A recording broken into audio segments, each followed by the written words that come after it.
অসমত তেনেকে ৰাজনীতি নহয়। অখিল গগৈহঁতে বুজি পোৱা নাই বেলেগ অসম ইয়াতে এই ধৰণে ৰাজনীতি নচলে। অখিল গগৈক যিদিনাখনে ইয়াত কোনোবাই ভোট দিব ইয়াতো দাঙ্গা ফাচাদে হৈ থাকিব যে আমি নেপাল বনাই দিম, বাংলাদেশ বনাই দিম।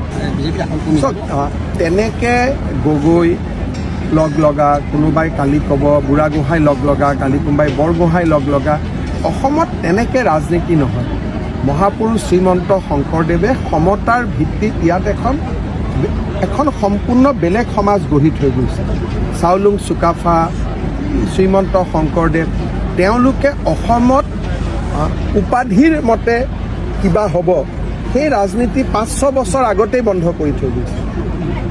অখিল গগৈহঁতে বুজি পোৱা নাই যে এইখন অসম বেলেগ অসম ইয়াতে এই ধৰণে ৰাজনীতি নচলে। কোনে কাৰ কাৰণে সমাজৰ কাৰণে কি কৰিছে, কোনে অসমৰ বিকাশ কৰিব, উন্নতি কৰিব, মানুহে এইবিলাক চাই ভোট দিয়ে।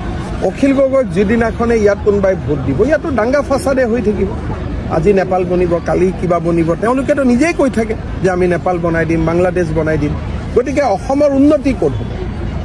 এইটো তেওঁলোকে নিজেই কোৱা কথা যে নেপাল কৰি দিম, বাংলাদেশ কৰি দিম, তাৰমানে ইয়াত একো নহ'ব। ৰাইজেতো এইখিনি কথা বুজি পায়।